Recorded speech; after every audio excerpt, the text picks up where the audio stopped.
Today I'm going to show you guys how to make this really freaking good chicken sandwich.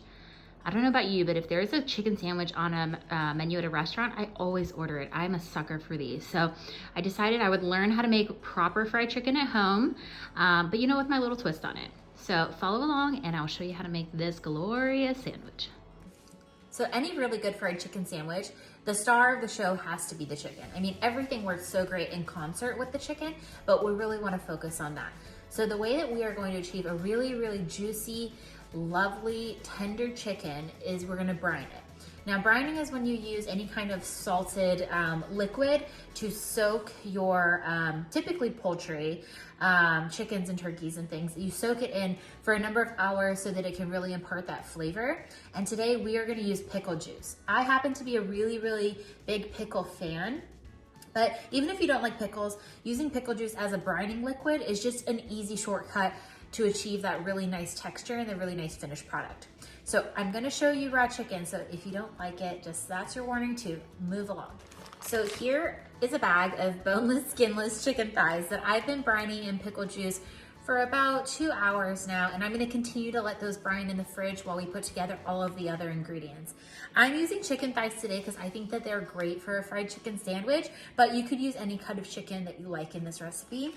So I have about 3 pounds of boneless, skinless chicken thighs, and then I put a cup and a half of the pickle juice, and that's it. It's a really simple recipe, and you could do this overnight, but I think you only need 2 to 4 hours in the fridge, and you would get a really nice flavor.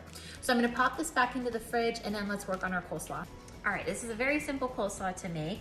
We're gonna start off with half a cup of mayonnaise. I like to use one with an olive oil base to it. They have all different kinds out there. And then to that, we're going to add 3 tablespoons of a vinegar. I'm using a white wine vinegar. I would also consider using like a rice vinegar here if I wanted a little bit more of like an Asian feel to it. Because you need some acid in your coleslaw.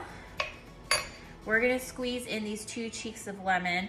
I've showed you guys this trick before, but if you just cut off the little sides of the lemon, you don't get any seeds when you go to squeeze it in, which is really nice. Okay, we're gonna pop in a tablespoon of sugar for a little sweetness, teaspoon of salt, and then half a teaspoon of pepper. And then just for a little bit of heat, I'm gonna add a squirt of sriracha. So I just mixed up our little coleslaw base there. You don't have to add the sriracha. I just think it's nice to have a little bit of a kick. And then I just have a store-bought bag of coleslaw. And you can add any kind of extra ingredients to this to change up the flavor profile. And I think it's great to make this kind of the morning of if you're gonna have these sandwiches in the afternoon so that your coleslaw can sit and kind of develop those flavors a little bit. So once this has sat for probably about a half an hour to an hour, I'll have a taste and check for seasoning. It'll change a little bit as it chills, so I don't wanna go overboard with seasoning at this point. But you always wanna taste your kind of base before you add in your coleslaw, because if your base tastes good, then your coleslaw is gonna taste good. So that is done. We're gonna put that in the fridge, and then we're gonna get working on our frying. Behind me, I have the oil starting to heat up, and we'll talk about that in a second, but first we're gonna dredge up the chicken.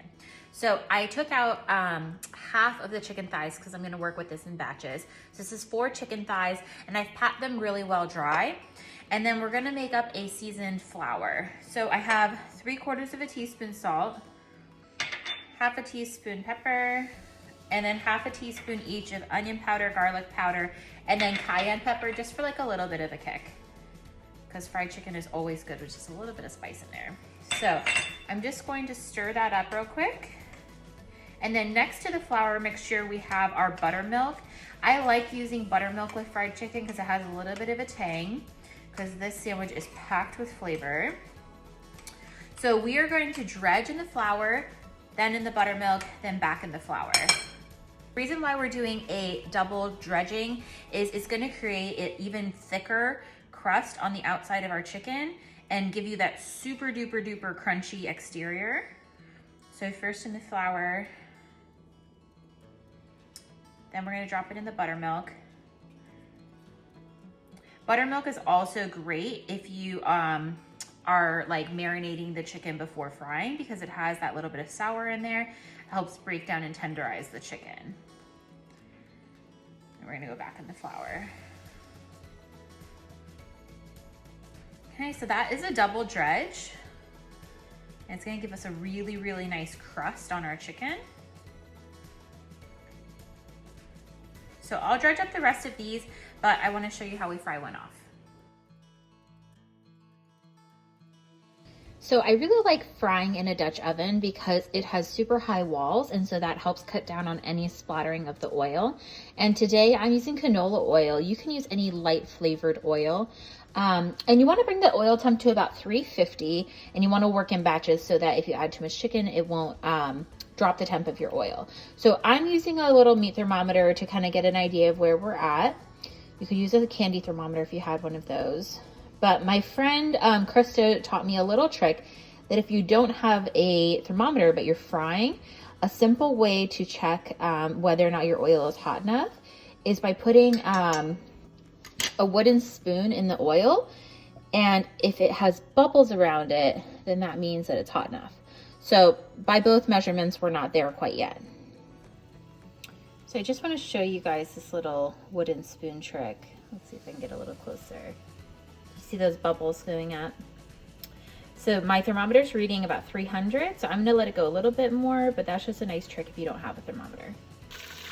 So I just laid down this first piece. Sorry, it's a little loud. I just want to show you guys, when I take my piece of chicken and you drop it in the oil, you always want to lay it away from you so that you don't have any oil splattering back at you. So I'm going to keep monitoring the temperature to make sure that it's staying consistent. So I'm just going to cook these for a few minutes on each side until they're nice and golden brown. Here is the fried chicken. Honestly, it is like the crispiest thing I've ever made. I had like a little bit of chicken that was just a little trimming that I cooked off so I could taste it. And oh my gosh, it is so good. This is like literally restaurant quality fried chicken here.